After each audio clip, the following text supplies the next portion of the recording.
Welcome to Talk 29 in our series where I'm reflecting on the goodness of God to me throughout my life. Today we're talking about travels in Asia and Africa. My first trip outside of Europe or America was in 1986 when I visited Pakistan, India, Singapore, Malaysia and Indonesia. It came about in quite a remarkable way. One Sunday in 1985, I was reading an article about India in a Christian magazine when, quite unexpectedly, I had the distinct impression that the Lord was going to send me to India. I told Eileen about it and we agreed to wait and see what would happen. The very next Wednesday evening, we had a meeting in the college chapel where the guest speaker was Ray Belfield, who had come to challenge the students about overseas missions. After the meeting, Ray came round to our house for a hot drink before making the return journey back to Wigan. As we prayed together just before he left, I found myself praying that the Lord would show us how best we as a college could support the work of missions. And the moment I'd finished, Ray said to me, "I'll tell you what you can do. You can go to India." I had told him nothing about what had happened the previous Sunday, so this seemed to be a real confirmation of what I felt the Lord had been telling me. But how would I raise the airfare? Shortly after that, Bob Stevenson was the speaker at a similar Wednesday evening meeting, and at the end of his message, he totally surprised me. He said to the students, "Now the principal doesn't know I'm going to do this. In fact, I haven't asked anyone's permission to do so, but I want us to take an offering now. It's for your principal's airfare to India." And the airfare was covered. The following January, I went to India. In fact, it wasn't just India. That month I visited Pakistan, Singapore, Malaysia and Indonesia as well. I travelled first to Pakistan and preached for a weekend in Karachi. This was my first experience outside of Europe or America, and the culture shock was massive. And it wasn't helped by a severe attack of sickness and diarrhoea. I was so grateful that my friend Dr. John Tong had told me to pack some Imodium tablets. As a result, I was able to preach, but sadly unable to eat any of the wonderful food they offered me. On the Monday I flew on to India with an empty stomach, but soon recovered very quickly. I landed in Bombay, now Mumbai, and flew on to Coimbatore in the province of Tamil Nadu, where AOG missionaries Lawrence and Margaret Livesey had planted churches decades earlier. It was truly wonderful to see the results of their sacrificial labours. I spent over 2 weeks there preaching, teaching and visiting orphanages and schools run by the churches.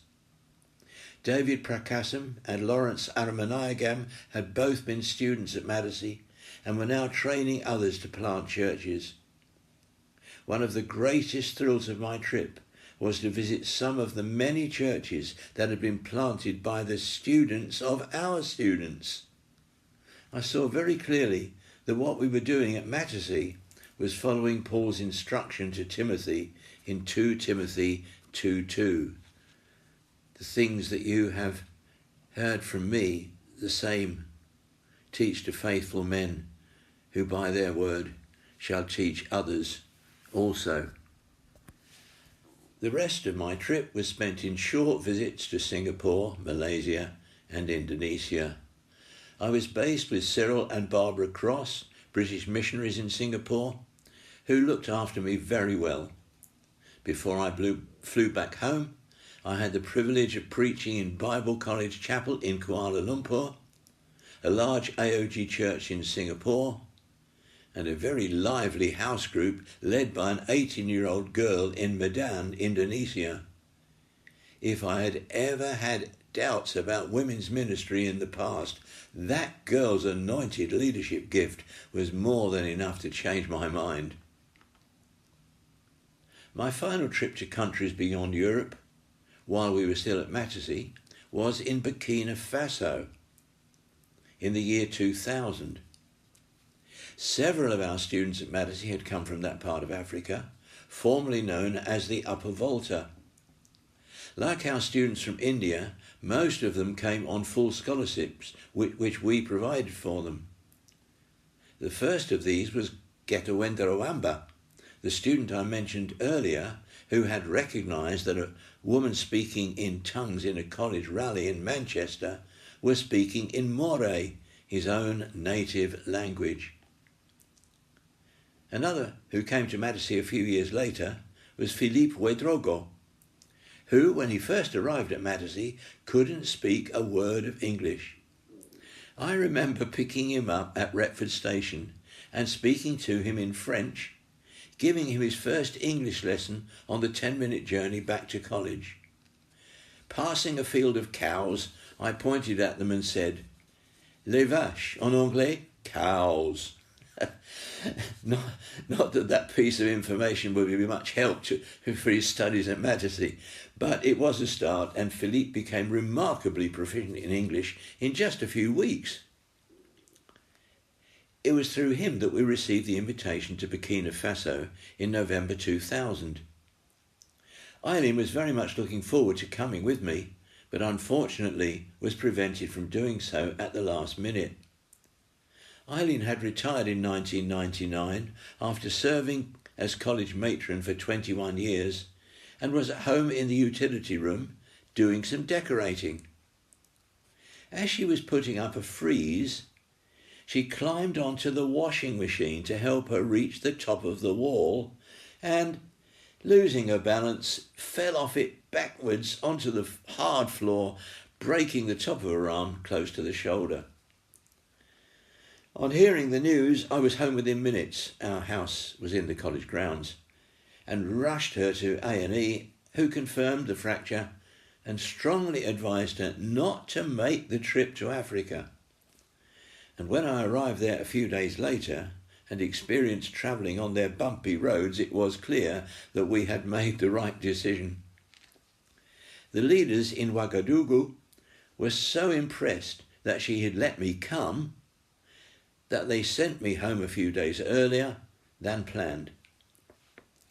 The highlights of the trip were preaching several times in French at the National Pastors' Conference, having a meal with, I think, 7 of our former students, and being taken to visit some of the villages in the surrounding area.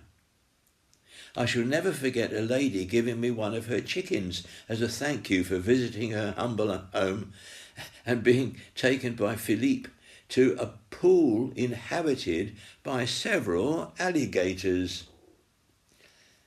One of them, about 8 to 10 feet long, was basking in the sun on the edge of the bank. Although they were wild animals, Philippe persuaded me to approach this one while he threw it a chicken.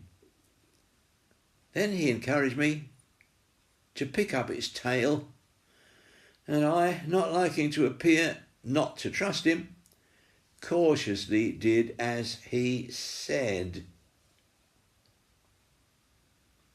Fortunately, there was no reaction from the animal, so I was able to tell the grandchildren what I had done and show them a photo to prove it, warning them never to do anything so foolish.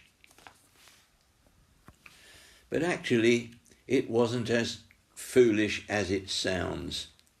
The alligators were indeed wild, but as Philippe explained to me, the people who were not yet Christians worshipped these animals and regularly brought them food.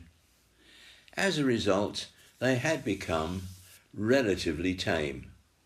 There was, of course, an element of danger. You never know what a wild animal might do, especially an alligator. But they were, oxymoronically, tame wild animals. I'm so grateful to the Lord, not only for the privilege of visiting so many different countries and cultures, and for so many opportunities to be a blessing to so many people, but also for the fun I've had in doing so. and this was to continue for years after my retirement from Mattersey. But before that could happen, a very important decision had to be made. Who was to be my successor at Mattersey? And next time, I'll tell you how that decision was made. That's such an abrupt change of subject that we're leaving this talk here and we'll resume next time. Till then, the Lord bless you.